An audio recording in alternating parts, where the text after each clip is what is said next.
नमस्कार दोस्तों। सीटेट 2026 की जितनी तैयारी आप सभी ने करनी थी वो आप कर चुके हैं, इस सत्य को मान लीजिए। और बाकी अब ये एक दो दिन का जो टाइम है, ठीक है ना, इसमें आप बस फटाफट यही है कि रिवीजन करें कि भाई कितना आता है कितना नहीं आता। अब ऐसे में एक तो नई नई चीज़ों को सोचकर अपने आप को टेंशन मत दीजिए।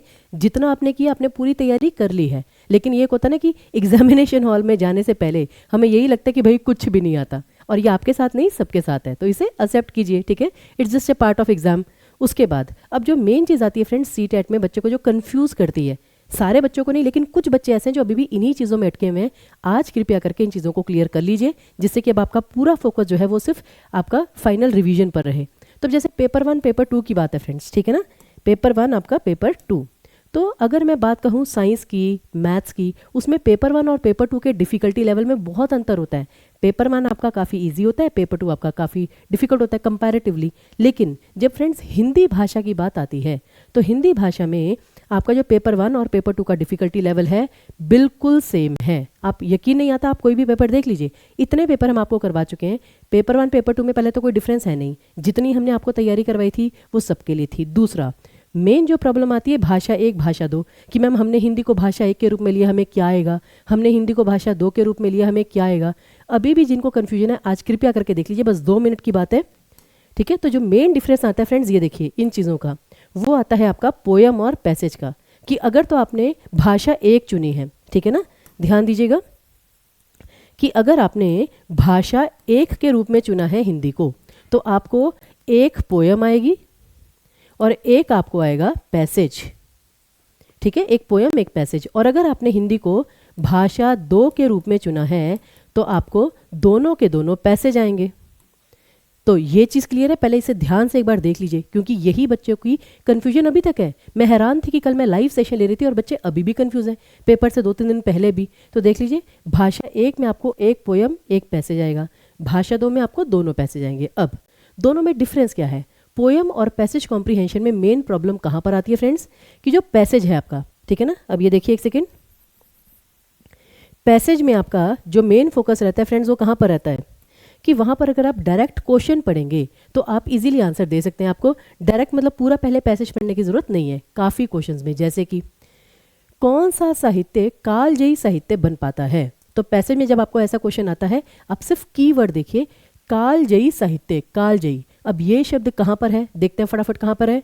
ये आपको सरसरी दृष्टि से पठन में फटाफट देखना, ये रहा कालजयी। अब इसकी ऊपर की एक लाइन नीचे की एक लाइन पढ़ लीजिए, आंसर आपको मिल जाएगा। कहाँ पर है भाई, वही साहित्य कालों के बंधन को तोड़कर उसकी सीमाओं से परे जाकर कालजयी बन पाता है, जिसमें मानवीय सत्य की व्याख्या हो और संवेदनाओं के सहारे आस्था जगाने का प्रयास हो। तो यहाँ पे देखिए करेक्ट ऑप्शन, मानवीय सत्य की व्याख्या हो, काम खत्म। ये ऑप्शन आपका करेक्ट था।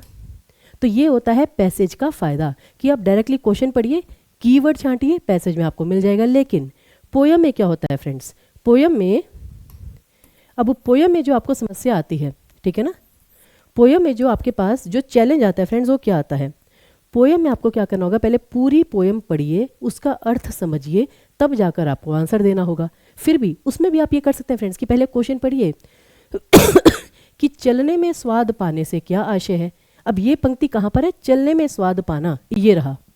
अब एक बार उस पोयम को फिर उस अकॉर्डिंगली पढ़िए। क्या होता है ना कि अगर आपने क्वेश्चन पढ़ लिया तो फिर पोयम को पढ़ने और समझने का जो दृष्टिकोण होता है वो बदल जाता है, ये ज़्यादा ज़रूरी है। तो देखिए, जो साथ ना मेरा दे पाए उनसे कब सुनी हुई डगर, मैं भी ना चलूं यदि तो क्या राही मर लेकिन रहा अमर,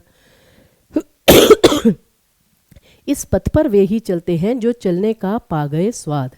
तो इसका मतलब होता है कि जैसे कहते हैं ना आगे स्वाद, कि जो जिंदगी है वो कभी रुकती नहीं है, वो किसी के लिए नहीं रुकती। लोग आएंगे जाएंगे लेकिन आपको जीवन आगे बढ़ाते रहना है।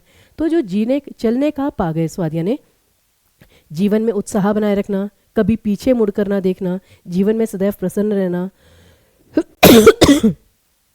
और सही तरीके से जीवन जीना। अब मेन प्रॉब्लम ये आती है, चारों ऑप्शन आपको सही लग रहे हैं और हैं भी, चारों के चारों ऑप्शन सही है, लेकिन बेस्ट ऑप्शन आपका क्या होगा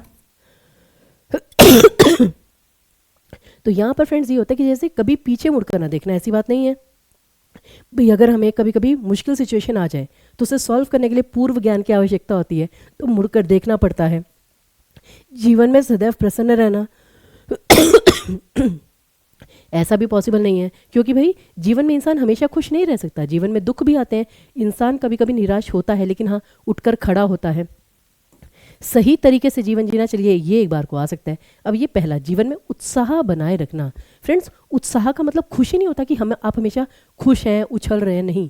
उत्साह का मतलब होता है प्रेरणा, जोश, कि जीवन में हमेशा जोश बनाए रखना, कि अगर आप गिरे भी हैं, आपको ठोकर लगी है, फिर भी उठकर खड़े हुए हैं। तो इसलिए, और सही तरीके से। अब कुछ लोग होते हैं जो सही तरीके से जीवन नहीं जीते, लेकिन बस उन्हें जीवन में आगे बढ़ना है, तो वो भी सही है। तो इससे ज़्यादा बेटर ऑप्शन आपका ए ऑप्शन था।